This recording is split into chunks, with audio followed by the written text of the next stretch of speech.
दोस्तों, एक बार फिर आप सभी का बहुत बहुत स्वागत है। मैं हूं घनश्याम कुशवाहा। दोस्तों, पिछली वीडियो में हमने रेगुलेटिंग एक्ट 1773 के बारे में पढ़ा था और हमने जाना था कि यह ब्रिटिश पार्लियामेंट द्वारा भारत में ईस्ट इंडिया कंपनी को नियंत्रित करने के लिए यह पहला कानून था और इसके पश्चात लगातार एक 1781 में एक्ट ऑफ सेटलमेंट तथा उसके पश्चात 1784 में फिट्स इंडिया एक्ट आया था, जिसे आज हम पढ़ने वाले हैं।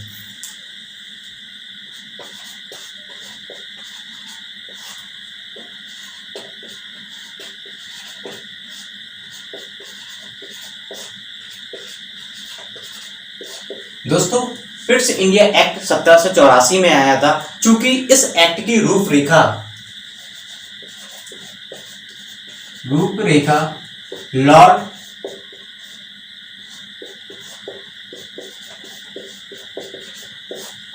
चूंकि इस एक्ट की रूपरेखा लॉर्ड पिट्स द्वारा तैयार की गई थी और लॉर्ड पिट्स तत्कालीन ब्रिटेन के प्रधानमंत्री थे, इसलिए इस एक्ट का नाम पिट्स इंडिया एक्ट रखा गया और यह एक्ट 1784 में आया था। और इस एक्ट की सबसे महत्वपूर्ण विशेषता है separation of power. Separation of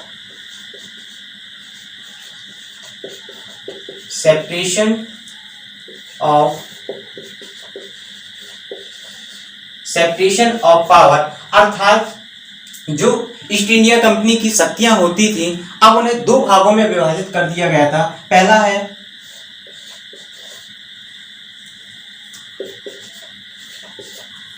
है सीओडी अर्थात कोर्ट ऑफ डायरेक्टर,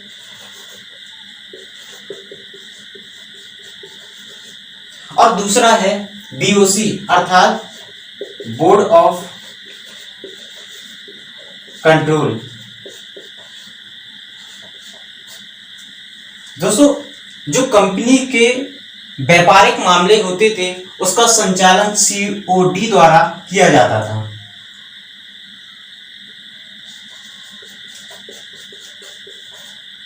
व्यापारिक मामलों का संचालन, जबकि बीओसी का काम होता था राजनीतिक मामलों को देखना।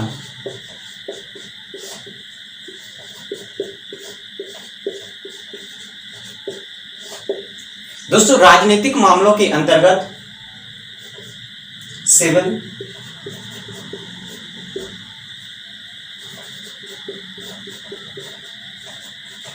मिलिट्री तथा रेवेन्यू मामलों को शामिल किया जाता था। सिविल अर्थात जो फौजदारी मामले होते थे, जबकि मिलिट्री अर्थात सैनिक मामलों को, और रेवेन्यू मतलब होता है राजस्व, जो अर्थात बीओसी को अर्थात बोर्ड ऑफ कंट्रोल को जो टैक्स कलेक्शन होता था उसे राजस्व कहते थे। अब यह अधिकार बीओसी को प्राप्त हो चुका था। इसका तात्पर्य यह है कि अभी तक जो ईस्ट इंडिया कंपनी के व्यापारिक और राजनीतिक मामलों दोनों का ही कार्य जहां सीओडी करती थी, अब इस एक्ट के माध्यम से इन कार्यों को विभाजित कर दिया गया। अर्थात जो व्यापारिक मामले होते थे उसे देखने का कार्य सीओडी का था और जबकि राजनीतिक कार्य को देखने का बीओसी अर्थात बोर्ड ऑफ कंट्रोल का था। इस प्रकार इस एक्ट के माध्यम से द्वैध शासन पद्धति की इस एक्ट के माध्यम से द्वैध शासन पद्धति की शुरुआत मानी जाती है, क्योंकि समस्त कार्यों को दो भागों, एक कार्य ऐसे हैं जो व्यापारिक कार्य हैं जिन्हें सीओडी देख रहा है और दूसरे कार्य राजनीतिक मामले हैं जिन्हें बीओसी अर्थात बोर्ड ऑफ कंट्रोल को देखने था। दोस्तों, एक बार और समझते हैं।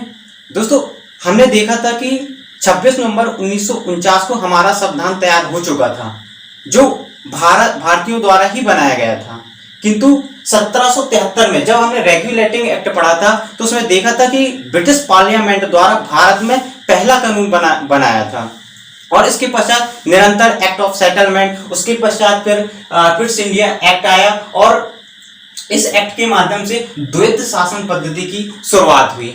और इसी एक्ट से पहली बार जो ब्रिटिश पार्लियामेंट थी उन्होंने ईस्ट इंडिया कंपनी के क्षेत्र को ब्रिटिश क्षेत्र को घोषित किया था। यह काफी महत्वपूर्ण है जो विभिन्न एग्जामों में पूछा जाता है। दोस्तों अब हम बात करते हैं अगले एक्ट की, जो है 1813 का चार्टर एक्ट।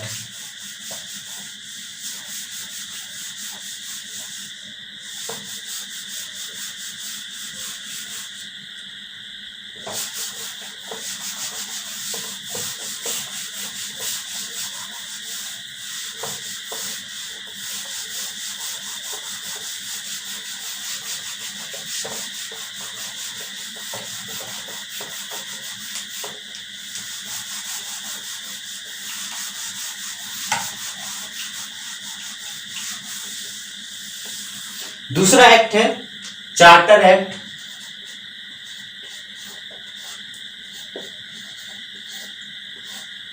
1813। दोस्तों इसका सबसे पहला पॉइंट है, जब हमने रेगुलेटिंग एक्ट पढ़ा था तो हमने यह देखा था कि जो महारानी एलिजाबेथ थी उसने ईस्ट इंडिया कंपनी को 15 वर्षों के लिए एकाधिकार प्रदान किया था, जिससे वो पूर्वी देशों के साथ व्यापार कर सकते थे। किंतु इस एक्ट चार्टर एक्ट 1813 के तहत पुनः 20 वर्ष के लिए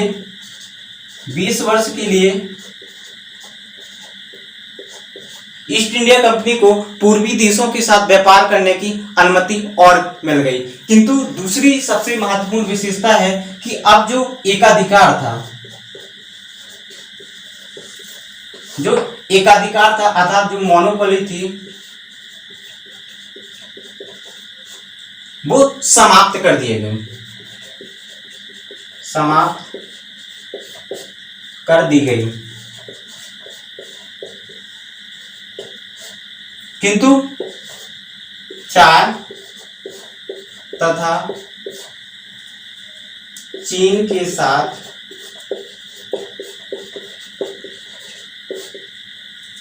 एकाधिकार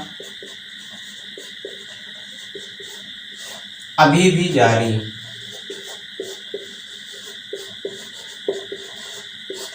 दोस्तों इसका मतलब क्या है? दोस्तों अभी तक ईस्ट इंडिया कंपनी को पूर्वी देशों के साथ एकाधिकार प्राप्त था, अर्थात अन्य कोई कंपनी व्यापार नहीं कर सकती थी। किंतु इस एक्ट के माध्यम से ईस्ट इंडिया कंपनी के एकाधिकार को समाप्त कर दिया गया। और दो चीजें अपवाद है। पहला है चाय, अर्थात ईस्ट इंडिया कंपनी पूर्वी देशों के साथ यदि चाय के साथ व्यापार करती है तो केवल ईस्ट इंडिया कंपनी ही चाय के साथ व्यापार करेगी, अन्य कोई कंपनी नहीं। और इसके अलावा एक और अपवाद है चीन देश, अर्थात चीन के साथ केवल ईस्ट इंडिया कंपनी को अभी भी अधिकार प्राप्त था कि केवल वही व्यापार कर सकती है। दोस्तों तीसरा महत्वपूर्ण बिंदु है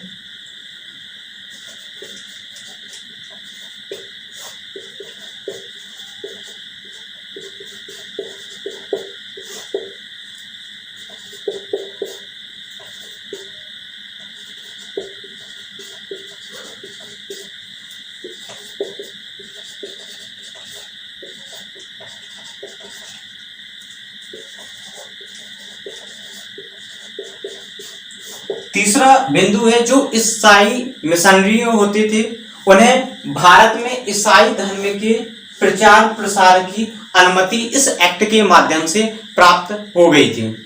और चौथा बिंदु है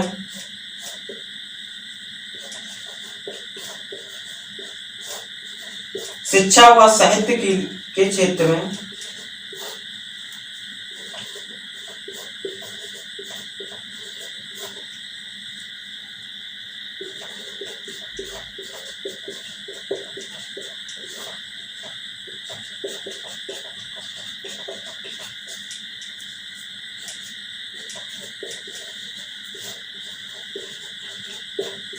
दोस्तों चौथा पॉइंट है कि शिक्षा और साहित्य के क्षेत्र को बढ़ावा देने के लिए पहली बार ब्रिटिश पार्लियामेंट के द्वारा 1 लाख रुपए खर्च करने का प्रावधान इस एक्ट में किया गया। दोस्तों इस प्रकार हमने चार्टर एक्ट 1813 के महत्वपूर्ण बिंदु, जिसमें पहला है कि एक बार फिर ईस्ट इंडिया कंपनी को पूर्वी देशों के साथ व्यापार करने के लिए 20 वर्षों की और अनुमति मिल गई, और दूसरा है जो ईस्ट इंडिया कंपनी का एकाधिकार था वो अब समाप्त हो चुका था, जिसमें चीन और चाय अपवाद थे। और तीसरा महत्वपूर्ण बिंदु है कि ईसाई मिशनरियों को भारत में ईसाई धर्म के प्रचार और प्रसार करने की अनुमति मिल गई थी। और चौथा बिंदु है शिक्षा और साहित्य के क्षेत्र में शिक्षा और साहित्य के क्षेत्र को बढ़ावा देने हेतु 1 लाख रुपए का प्रावधान किया गया था।